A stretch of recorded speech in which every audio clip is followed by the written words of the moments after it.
My name is Jennifer Winters, and I will be performing a monologue from Keely and Do by Jane Martin. I haven't ever been alone, sharing with my brothers, moving in with roommates, and moving in with Cole, and moving back to Dad's. Always other people in the room, always hearing other people talk, other people cough, other people sleep. God, help me.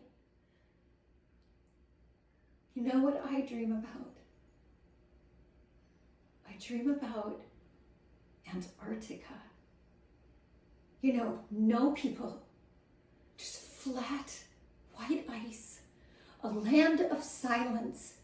Nobody on your side of the bed. No, do this. Don't do that. No people in what they want and what they have to have. Just flat, white ice. You know, as far as you can see, like right out to the edge.